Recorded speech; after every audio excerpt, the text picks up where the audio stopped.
ایک استبعاد اور ایک یہ بات کی جاتی ہے کہ بعید ہے کہ خلیفہ اول اہل سنت کے جناب ابو بکر اور جناب عمر جو ہیں وہ خواتین کے ساتھ متشددانہ رویہ اپنائیں، یہ بعید ہے نہایت۔ جی یہ ملاحظہ فرمائیں صحیح بخاری۔ سب سے پہلے جناب ابو بکر کے بارے میں آپ کی خدمت میں چند اہم مطالب پیش کرتے ہیں۔ صحیح بخاری ہے، اس کی جلد نمبر 6 ہے اور یہ مرکز جمعیت اہل حدیث ہند کی چاپ کردہ ہے۔ یہاں پر 2 روایات ہیں، ایک روایت کا نمبر کیا ہے 4607۔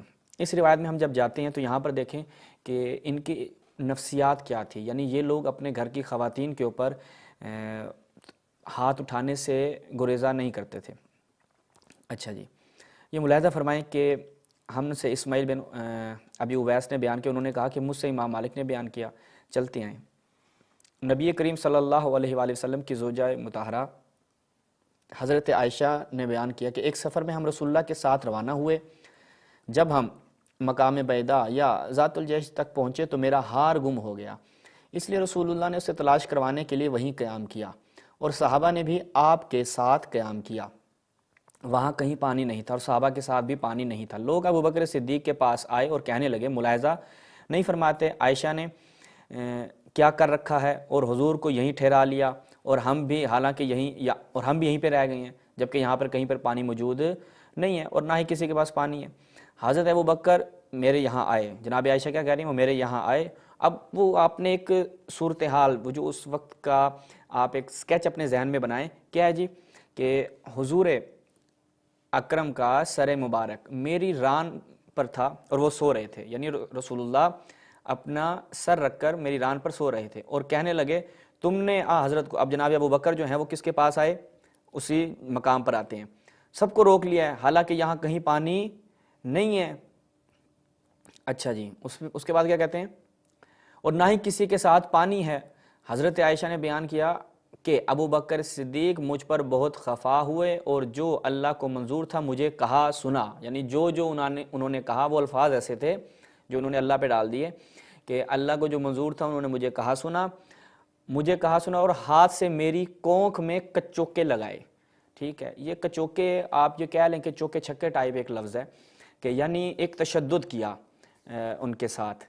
اب جناب ابو بکر جو ہیں وہ اپنی بیٹی کو زد و کوب کر رہے ہیں، مار رہے ہیں، کب؟ جب رسول اللہ ان کی ران پہ سر رکھ کے سو رہے ہیں اور انہوں نے اس پورے ایک آپ یہ کہہ لیں کہ ان کی جو ایک پرائیویسی تھی اس کا بھی خیال نہیں رکھا اور اپنی بیٹی کو جو ہے نا کچوکے لگائے۔ اب یہ کیونکہ نہایت ادبی لفظ کچوکے لگائے، جس کو میں نے آپ کے لیے آسان الفاظ میں بیان کیا، میں نے صرف اس خیال سے کوئی حرکت نہیں کی کہ حضرت میری ران پر اپنا سر رکھے ہوئے تھے، پھر حضور اٹھے اور صبح تک کہیں پانی کا نام و نشان نہیں ملا۔ اب تھوڑا سا آگے بڑھتے ہیں، اسی روایت 4608، اس میں جب ہم جاتے ہیں تو یہاں پہ تھوڑا سا اور واضح ہو جائے گا۔ اچھا جی، وہ کیا ہے میں آپ کی خدمت میں وہ بھی بیان کرتا ہوں کہ اگر اس کو ہم تھوڑا سا، ہاں وہ کہتے ہیں سر مبارک میری گود پر رکھ کے سو رہے تھے، 4608، رسول اللہ سر مبارک جو ہے میری گود پہ رکھ کے سو رہے تھے۔ اب کیا جناب ابو بکر آتے ہیں، میرے سینے پر زور سے ہاتھ مار کر فرمایا۔ اب یہاں پہ تھوڑی سی وضاحت ہے، وہاں پہ اماد بھائی کچوکے تھے، یہاں پہ ڈائریکٹ جو ہے وہ انہوں نے کہا کہ اب تھوڑا سا کچوکے نکال کے صحیح لفظ لے کر آئیں اور کہا کہ انہوں نے ایسے مکہ بنا کے نا ایسے میرے سینے والی سائڈ پہ جناب ابو بکر نے ایسے ڈھس گیا۔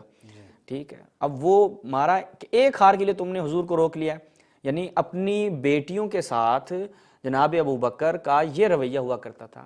آج بھی ایک مثال دیتا ہوں سادہ، آج بھی اگر آپ کسی شخص کے بارے میں کہ جس کی مینٹیلٹی، جس کی ذہنی کیفیت ایسی ہو کہ آپ اسے بہت زیادہ غصہ آتا ہو یا اس کے آپ نے کچھ ایسے موارد دیکھے ہوں، ایسے اس کے کیسز آئے ہوں کہ وہ نا چوریاں کرتا ہو، ٹھیک ہے، اب پتہ ہے یار یہ بندہ چوریاں کرتا ہے، تو اگر آج اماد بھائی کے سامنے میں کہوں آپ کو پتہ ہے کہ فلاں بندے نے جو ہے نا چوری کی ہے، آپ کہیں گے ہاں وہ تو کرتا رہتا ہے، اس کے لیے تو کوئی نئی چیز نہیں ہے، وہ اس کی شخصیت میں ہے یہ چیز، وہ چوریاں کرتا ہے، کوئی نہیں کہے گا نہیں یار کیسے ہو سکتا ہے وہ چوری کرے، ابے نہیں بھائی یہ نہیں ہو سکتا۔ اس طرح کا استبعاد آپ کے ذہن میں نہیں آئے گا کہ یہ بہت بعید چیز ہے کہ وہ کیسے چوری کر سکتا ہے، وہ تو بڑا شریف آدمی ہے، ٹھیک ہے۔ مثال کے طور پر میں کہتا ہوں مرزا صاحب نے چوری کی ہے، جی مرزا صاحب، آپ کہتے ہیں نہیں یار جی نہیں، وہ تو شریف آدمی ہے، وہ کیوں چوری کریں گے، ان کے تو اتنے ملین سبسکرائبر ہیں، ٹھیک ہے، وہ تو اتنے ملین سبسکرائبر کی وجہ سے کسی سے بحث نہیں کرتے، تو وہ چوری کیوں کریں گے؟ تو آپ کہیں گے نہیں بھائی یہ نہیں ہو سکتا. لیکن جب آپ ایک شخص کی شخصیت کو جب سمجھنے جائیں اور دیکھیں کہ یہ افراد ایسے ہیں کہ جو اپنے گھر میں خواتین پہ تشدد کرنا ہے ان کے یہاں روٹین سمجھا جاتا ہے، پھر اگر آپ کو آگے بیان کیا جائے کہ انہوں نے حضرت زہرا سلام اللہ علیہا جو رسول اللہ کی دختر تھیں، ان کی اپنی بیٹی نہیں تھی، رسول اللہ کی بیٹی تھی، ان کو زد و کوب کیا، آپ کہیں ہاں یہ تو ان کے یہاں روٹین ہے، یہ تو کرتے رہتے ہیں، مار دیتے ہیں، مثلا بچوں پہ اپنے ہاتھ اٹھاتے تھے، تو اگر کسی اور خاتون پہ ہاتھ اٹھایا تو کچھ بعید نہیں ہے. تو آگے وہ کہتی ہیں کہ توجہ کیجیے گا، یہ ملاحظہ فرمائیں، کہتے ایک ہار کے لیے تم نے حضور کو روک لیا، لیکن حضور کے آرام کے خیال سے میں بے حس و حرکت بیٹھی رہی، حالانکہ مجھے تکلیف ہوئی تھی. یعنی اتنا زور سے انہوں نے مارا کہ ان کو تکلیف کا سامنا تھا، لیکن وہ ہل جل نہیں سکی. اب یہ تھے جناب ابو بکر. ٹائم کم ہے ورنہ میں تقریباً 4 روایات مجھے بخاری میں اس حوالے سے ملی ہیں کہ جو میں آپ کی خدمت میں بیان کرتا، لیکن چونکہ وقت کی قلت ہے تو ہم اپنے اگلے موضوع یعنی جناب عمر کی طرف جاتے ہیں کہ جناب عمر کی شخصیت کیسی تھی. تو جو جناب عمر تھے ان کا خواتین کے ساتھ کیا رویہ ہوتا تھا. ایک نمونہ آپ کی خدمت میں بیان کرتے ہیں. سب سے پہلے دیکھیں کہ کافی سارے نمونے ہیں لیکن اختصار کے ساتھ میں بیان کروں گا. الاحادیث المختارہ جناب ضیاء الدین مقدسی صاحب کی، اس کتاب کے حوالے سے بیان کیا جاتا ہے کہ اس کتاب کے اندر جتنی بھی روایات ہیں وہ صحیح سند ہیں. خود اپنے مقدمے میں بھی انہوں نے اس چیز کی ضمانت دی ہے. صحیح ہے جی، یہ الاحادیث المختارہ ہے. اب دیکھتے ہیں، یہ ہمارے ہاں ایک مختارہ لفظ جو ہے وہ ہمارے علاقے میں بہت خراب سمجھا جاتا تھا، یہ وہ نہیں ہے البتہ. اچھا اب وہ سین کیا ہے جی، روایت ملاحظہ فرمائیں. فمشا الیہما ضامرا، وہ کہتے ہیں کہ جناب عمر جو ہیں وہ، میں آپ کو پہلے اس کا بیک گراؤنڈ تھوڑا سا سنا دیتا ہوں کہ جناب عمر آتے ہیں اپنی بہن کے گھر، بہن اور شوہر کا جو بہن کے یعنی ان کی بہن کا جو شوہر ہوتا ہے، ٹھیک ہے، یعنی ان کا بہنوئی لگ گیا، ان کے گھر آتے ہیں اور دیکھتے ہیں کہ دروازے کے قریب جا کے دیکھتے ہیں کہ یہاں پر نا کوئی تلاوت ہو رہی ہے، قرآن کی تلاوت ہو رہی ہے. وہ سورت کون سی؟ سورہ طٰہٰ کی تلاوت کی جا رہی ہے. یہ آپ نے بیک گراؤنڈ سن لیا. اب آ جائیں کہ آگے ہوتا کیا ہے، آگے کی سٹوری یہاں پہ ملاحظہ فرمائیں. فلما سمع خبن، یعنی وہ جو شخص یعنی وہ جو ان کا بہنوئی تھا، اس نے سنا کہ حصہ عمر، کہ وہ اس نے عمر کو احساس کیا کہ بھائی وہ آ گیا ہے. اچھا تو وہ نا فوراً سے مخفی یعنی چھپ گیا. اچھا جی، اس کے بعد وہ عمر آ کے کہتا ہے یہ کیا تھا یہ جو تم لوگ پڑھ رہے تھے. اب اس کا اور یعنی ان کے بہنوئی کا آپس میں مکالمہ ہوتا ہے، ٹھیک ہے. اب ان کا بہنوئی کہتا ہے یا عمر ارأیت ان کان الحق فی غیر دینک، یعنی اگر حق تیرے دین کے علاوہ کسی چیز میں ہو پھر تو کیا کرے گا. جیسے ہی اس نے یہ بات کی جناب عمر جو ہیں وہ فوراً انہوں نے کہا تیری تو فاقبل علی ختنہ فوطئہ وطئا شدیدا، وہ اپنے بہنوئی کی طرف بڑھے اور لگا کے دی جناب ایک پٹاخ کر کے. اچھا جیسے ہی انہوں نے ان کی جو بہن تھی جناب عمر کی بہن تھی دیکھا کہ بھئی میرے شوہر کے ساتھ تو زیادتی ہو رہی ہے، فدفعتہ اختہ عن زوجہا، اپنے شوہر کے دفاع کے لیے آگے بڑھی کہ یار کوئی بات ہے کرنے والی، میرے سامنے میرے بندے پہ جو ہے وہ تشدد کر رہے ہیں بھائی جان، یہ تو نہیں ہو سکتا. اچھا فضرب وجہہا، تو جناب عمر نے کہا تو درمیان میں آئی اپنی بہن کو اور اس کے چہرے پہ دے کے چماڑ لگائی. اور فدمہ وجہہا، اور ان کے جو چہرہ ہے وہ کیا ہو گیا؟ خون آلودہ ہو گیا، یعنی خون جاری ہو گیا. کس کے؟ جناب عمر کی بہن کے چہرے پہ خون جاری ہو گیا. کس وجہ سے؟ کیونکہ جناب عمر نے ان کو چماٹ رسید کی تھی. ٹھیک ہے، یہ جناب عمر کا کیا ہے؟ اخلاق ہے ابتدائی، یعنی یہ اسلام لانے سے پہلے. اب آپ کہیں گے بھائی ممکن ہے اسلام لانے کے بعد کوئی اسلام کی برکت سے کچھ اچھا ہو گیا ہو اور جناب عمر اپنے اس متشددانہ رویے سے انہوں نے توبہ کر لی اور خواتین کو وہ کہتے ہیں کہ نہیں اب میں آپ کو کچھ نہیں کہا کروں گا.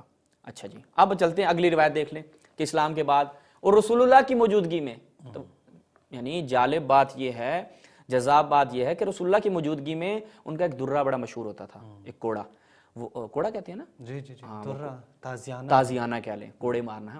تو وہ تازیانہ ان کا بڑا مشہور تھا. اب آپ کو ان کے تازیانہ کے کچھ نمونے اور کچھ جلدی دکھاتے ہیں. تازیانہ کے بارے میں یہ بھی ہے کہ خود تاریخ کی کتاب میں کہ کانت درۃ عمر اخوف من سیف الحجاج، درۃ عمر جو تھی وہ جناب عمر کا جو تازیانہ تھا وہ سیف حجاج سے، حجاج کی تلوار سے بھی زیادہ خوفناک تھی. یعنی یہ شہباز بھائی یہ تاریخی گزارشات ہیں جو موجود ہیں اس وقت. جی جی، ابھی ملاحظہ فرمائیں المستدرک علی الصحیحین جناب حاکم نیشاپوری کی کتاب۔ اچھا یہ جو روایات میں بیان کر رہا ہوں یہ متعدد منابع میں نقل ہوئی ہیں، میں فقط ایک ایک نمونہ آپ کی خدمت میں پیش کر رہا ہوں۔ اس کی الجزء الثالث دارالکتب العلمیہ کی یہ چاپ ہے۔ جب اس میں ہم جاتے ہیں صفحہ نمبر 210، اس کی جلد 3 ہے، میں عرض کر چکا ہوں آپ کی خدمت میں۔ اب روایت ملاحظہ کرتے ہیں آپ مل کے اکٹھے، دیکھیں جی جناب عمر جو ہیں وہ کیا یہاں پر کام کر رہے ہیں۔ احتیاط سے بات کرنی پڑ رہی ہے، اگرچہ طبیعتاً ہم اتنی احتیاط کرتے نہیں ہیں۔ اچھا روایت کیا ہے؟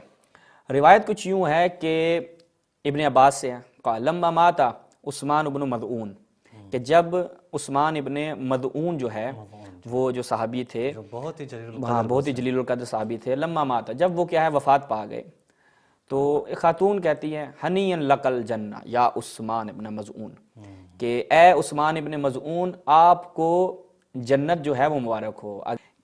ایک خاتون کیا کہتی ہے کہ آپ کو مبارک ہو، آپ جنتی اور بہشتی ہو گئے۔ فنظر الیہا رسول اللہ صلی اللہ علیہ وآلہ وسلم وقال ما یدریک، تجھے کیسے پتا؟ رسول اللہ نے اس کی طرف دیکھا اور کہا تجھے کیسے پتا کہ بھائی وہ جنتی اور بہشتی ہے؟ قالت یا رسول اللہ، وہ کیوں یعنی وہ جو تھے یا رسول اللہ فارسوں کا وصاحبوں کا، وہ آپ کے جنگوں میں آپ کے ساتھ ہوتے تھے، آپ کے ساتھیوں میں سے تھے، وہ ایک جنگجو شخصیت تھے، آپ کے صحبت اختیار کی ہوئی تھی، جو یہ کہتے ہیں نا رسول اللہ کی صحبت فلاں نے فلاں جگہ پہ اختیار کی تھی، وہ جگہ اب یعنی صاحب ہونا کوئی فضیلت ہے۔ فقال رسول اللہ، رسول اللہ نے فرمایا انی رسول اللہ، میں رسول اللہ ہوں، میں اللہ کا رسول ہوں، وما ادری ما یفعل بی، مجھے نہیں پتا میرے ساتھ کیا ہوگا۔ درست ہے۔ یہ بڑا پیارا جملہ ہے عماد بھائی ان افراد کے لیے جو کہتے ہیں کہ بس رسول کو دیکھا جنتی کی مہر، رسول کے ساتھ فلاں جگہ پہ صحبت جنتی کی۔ بھائی رسول اللہ کہہ دیتے ہاں ہاں اے خاتون تو ٹھیک بات کر رہی ہے، میری صحبت جو ہے وہ ایک جنت کا ٹکٹ ہے، جنت کا پاس ہے، لیکن رسول اللہ کہتے ہیں بھائی یہ تجھے کیسے پتا وہ جنتی ہے؟ کہا آپ کے ساتھ ہوتا تھا، آپ کے ساتھ جنگوں میں ہوتا تھا۔ رسول اللہ نے فرمایا کہ میں اللہ کا رسول ہوں، وما ادری ما یفعل بی، میرے ساتھ کیا ہوگا مجھے بھی نہیں پتا۔ یہ اہل سنت کے ہم مبنی کے تحت بات کر رہے ہیں۔ اس کے بعد ملاحظہ فرمائیں، وہ کہتے ہیں کہ جب زینب بنت رسول اللہ، جب رسول اللہ کی جو بیٹی ہیں وہ وفات پا گئی، کون؟ جناب زینب۔ فلما ماتت زینب بنت رسول اللہ قال رسول اللہ، تو رسول اللہ نے وہاں پر کیا ہے ایک دعا کی کہ اللہ تعالیٰ میری اس بیٹی کو کیا ہے کس کے ساتھ؟ سلف کے ساتھ، یعنی عثمان بن مدعون کے ساتھ کیا ہے ملحق فرمائے۔ یہ دعا کی، فبقت نساء، خواتین جو ہیں وہ رونے لگ گئیں۔ اب یہاں پر جو ہے وہ انٹرول، یعنی وہ ہم کہتے ہیں نا کہ ایک سٹوری چلتی آتی ہے، انٹرول آتا ہے ایک، اب انٹرول ہے۔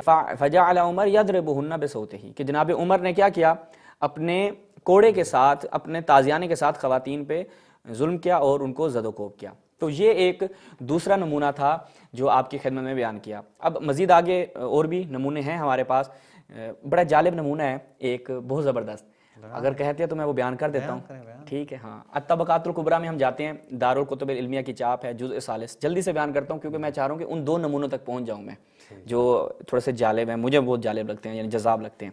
اب سین یہ اگلا سین چیک کریں، یہاں پہ کیا ہے؟ اچھا جی یہاں پہ جناب ابو بکر کی وفات ہوئی، پیچھے کیا تھا کہ زینب بنت رسول اللہ کی وفات کی بات تھی، یہاں پر کیا ہے جناب ابو بکر اس دنیا سے چلے گئے۔ اقامت علیہ عائشہ النوحہ لما توفی ابو بکر، اقامت علیہ عائشہ النوحہ فبلغ عمر فجاء، جب یہ بات جناب عمر تک پہنچتی ہے کہ وہاں پہ تو بھائی عزاداری ہو رہی ہے، مجلس عزا ہو رہی ہے، نوخانی ہو رہی ہے، ٹھیک ہے؟ جیسے آج بھی لوگوں کو خبر پہنچتی ہے نا کہ فلاں جگہ پہ مجلس عزا ہو رہی ہے، نوخانی ہو رہی ہے، تو کچھ لوگ پہنچ جاتے ہیں۔ تو آج حضرت عمر کے ذریعے بات ہے، پیروکار موجود ہیں، تو حضرت عمر کو پتہ چلا کہ بھائی فلاں جگہ پہ نا مجلس عزا ہو رہی ہے، اور اس وقت کوئی اشتہار بھی نہیں چلتے تھے، تو عمر آتے ہیں فنہاہن عن النوحہ، تو جناب عمر جو ہیں وہ آ کر ان کو نوح خانی سے منع کرتے ہیں۔ ٹھیک نہیں پڑھ رہی ہوں گی، شاید سر اچھی نہیں ہوگی غالباً، یہ تو نہیں ہوگا نا، کوئی اور مسئلہ ہے، دیکھتے ہیں آگے۔ اچھا وہ آئے اور آ کے ان کو منع کیا، ٹھیک ہے کہ آپ یہ کیا کر رہی ہیں کہ جو آپ حضرت ابو بکر پہ نوح خانی کر رہی ہیں، ان کو آگے منع کیا۔ اچھا فقال علیہ ہشام ابن ولید، ہشام ابن ولید سے میں تھوڑا اس کو زوم کروں آپ کے لیے، ہشام ابن ولید سے کہا اخرج الیہ ابنۃ ابی قحافہ، کہ نکال کے لاؤ میرے لیے ابو قحافہ کی بیٹی کو، ٹھیک ہے؟ اس کے بعد کیا کیا؟ واہ کیا بات ہے، یہ چیز جو ہے وہ، اچھا یہ چیز نہیں یعنی فضائل بیان کرتے ہیں حضرت عمر کے، اس کو یا وہ فضیلت نہیں مانتے، مجھے نہیں سمجھ آئی عماد بھائی، آپ اس پہ تھوڑی بتائیے گا کہ یہ فضیلت میں شمار ہوگی یا نہیں ہوگی؟ ابھی تک تو خیر بیان نہیں کیا، بیان کرنا چاہیے نا ہمارے مولویان اہل سنت کو۔ چاہیے۔ اچھا، اس کے بعد حضرت عمر نے اپنا درہ اٹھایا، ضربات ایک نہیں چند ضربیں ایسے یوں گھما گھمو کے جو ہے نا انہوں نے ایسے، ہاں اندھا دھند جو ہے آج کے دور میں اندھا دھند فائرنگ ہوتی ہے، اس دور میں انہوں نے حضرت عمر رضی اللہ تعالی عنہ نے ایسے پورے احترام کے ساتھ نام لیں کیونکہ مسائل بھی بن جاتے ہیں، تو انہوں نے ایسے کوڑا تازیانہ گھما کے سب خواتین کو ایسے کیا، فتفرق النوا، جتنے بھی وہ نوا خان خواتین تھیں وہ ساری ادھر کی ادھر ہو گئیں، ٹھیک ہے، جب انہوں نے دیکھا کہ بھائی یہاں پہ تو حملہ ہو گیا۔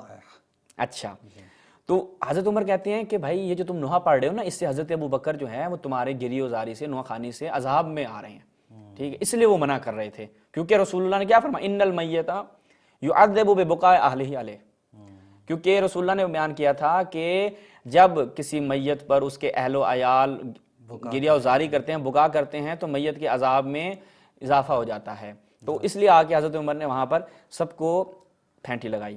اچھا جی، ایک اور بڑی زبردست روایت ہے، وہ ہے مصنف عبد الرزاق صنعانی کی الجزء الثالث، اس کی 3 جلد میں۔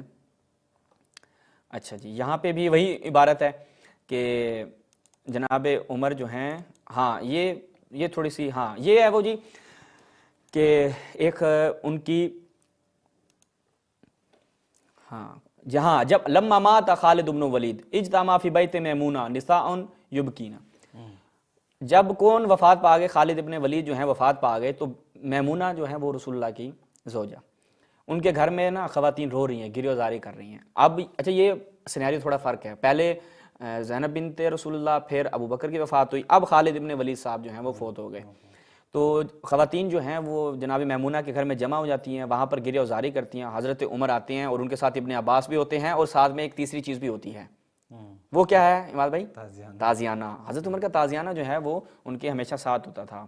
اچھا، پھر کہتے ہیں حضرت ابن عباس سے، یا ابا عبداللہ، ٹھیک ہے، آپ کیا کریں، ادخل علی ام المؤمنین فامرھا فلتحجب، وہ کیا ہے، روکیں، ہاں یعنی جائیں اور ان کو جو یہ نوحہ پڑھ رہی ہیں، یہ گریہ کر رہی ہیں، ان کو جا کے روکیں، ٹھیک ہے، اچھا، اور ان کو باہر لے کے آئیں، یا مثلا حجاب کے معنی، ہاں یہاں پہ فلتحجب جو ہے ان کو کہ حجاب کر لیں، ٹھیک ہے، اور آپ جائیں اور ان کو کہیں حجاب کر لیں، واخرجہن علیہ، ان کو نکال کے میرے پاس لے کر آئیں، ان خواتین کو، یہ جو یہ رو رہی ہیں ان کو میرے پاس لے کے آئیں۔ اچھا، تو اس کے بعد جو ہے وہ جب ان کو لایا جاتا ہے تو کیا ہوتا ہے، وَهُوَ يَضْرِبُهُنَّ بِالدُّرَّةِ، فَجَعَلَ يُخْرِجُهُنَّ علیہ وَهُوَ يَضْرِبُهُنَّ بِالدُّرَّةِ۔ بِالدَّرَّةِ، اچھا، اب وہ اپنے درے کے ساتھ، اپنے کوڑے کے ساتھ حضرت عمر ان خواتین کو پھینٹی لگانا شروع کر دیتے ہیں، مارنا شروع کر دیتے ہیں۔ ان میں سے ایک خاتون کا فَسَقَطَ خَمَارَ امْرَأَةٍ مِّنْهُنَّ، ایک خمار وہ کہتے ہیں اس کو، حجاب کو، ہاں وہ ایک خاتون کا جو ہے نا حجاب وہاں سے نیچے ہو گیا، اتنا جو مثلا مار رہے تھے تو ایک خاتون کا حجاب نیچے گر گیا، تو لوگوں نے کہا یا امیر المومنین خمارها، اس کا حجاب، دعوها ولا حرمت لها، چھوڑ دو اس کو، ہاں اس کی کوئی حرمت نہیں ہے بھائی، یہ تو جو رو رہی تھی ایک میت کے اوپر رو رہی تھی، اب اس کی کوئی حرمت نہیں ہے۔ حضرت عمر نے اجتہاد کیا، اب کہا کہ اس کا حجاب اتر گیا تو اتر جانے دو، چھڑ دو اس نو، ٹھیک ہے، اس کی کوئی حرمت نہیں رہ گئی، اور مجھے میرا کام کرنے دو، اس کو مارنے دو۔ اچھا، اس کے بعد جو تعلیقہ ہے نا وہ آپ کانا معمر، وہ کہتے ہیں معمر جو ہے وہ اس چیز سے کہ جو انہوں نے بات کی اس سے بڑا تعجب ہوا کہ لا حرمت لہا، لاہور، یہ کیسے ہو سکتا یہ کیسے ہو سکتا ہے کہ اس کا کوئی جو ہے وہ نہیں، اس کا یعنی کوئی حرمت نہ ہو، اس کی کوئی عزت اور آبرو نہ ہو۔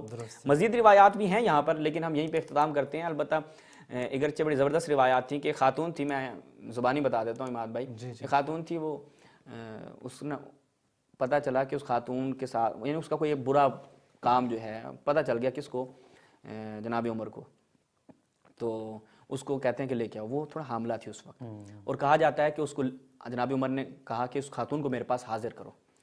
اب وہ گئے نا، کہا کہ تمہیں عمر بلا رہا ہے، انہوں نے کہا اچھا عمر کو مجھ سے کیا کام ہے۔ اب وہ جب راستے میں تھی تو حضرت عمر کا ظاہری بات ہے ان کا وہ درہ جو ہے وہ ان کا کوڑا، ان کا تازیانہ اس قدر مشہور تھا کہ عمر کو مجھ سے کیا کام ہے، تو انہوں نے کہا کہ اب یہ تو نہیں پتا کیا کام ہے، البتہ بس یہ ہے کہ بلا رہے ہیں۔ تو راستے میں اس خاتون، کیونکہ حاملہ تھی، بچہ جو ہے وہ وہیں پہ اس نے بچہ کر دیا، ہاں سخت نہیں ہوا، بچہ پیدا ہوا، 2 دفعہ رو کے فوت ہو گیا، اوہ وہیں پہ اس نے بچے کو جنم دے دیا بھائی. حضرت عمر کے خوف سے بچے کو جنم دے دیا. اچھا اس قدر خوف تھا. اور اس سے بڑھ کر تو ایک بڑا عجیب واقعہ کہ حضرت عمر جو ہے وہ ایک خواتین کے جھنڈ سے گزر رہے ہوتے ہیں تو سونگتے ہیں کہ خوشبو لگی ہوئی ہے, کسی خاتون نے خوشبو لگائی ہوئی ہے. تو حضرت عمر کہتے ہیں کہ تم میں سے کس نے خوشبو لگائی ہوئی ہے؟ خاتون کو چاہیے کہ فقط اپنے شوہر کے لیے خوشبو لگائے اور پرانے کپڑے باہر پہن کے نکلے تاکہ مرد جو ہیں وہ ان کی طرف متوجہ نہ ہوں. تو اب حضرت عمر کہتے ہیں اگر مجھے پتہ ہو نا کہ کس خاتون نے تم میں سے خوشبو لگائی ہوئی ہے تو لافعلت, میں اس کے ساتھ یہ کر دوں گا. وہ نہیں پتا میں کیا کر دوں گا. تو وہ راوی کہتا ہے کہ مجھے پتہ چلا کہ ان میں سے ایک خاتون نے وہیں پر جو ہے وہ گیلا پن کر دیا.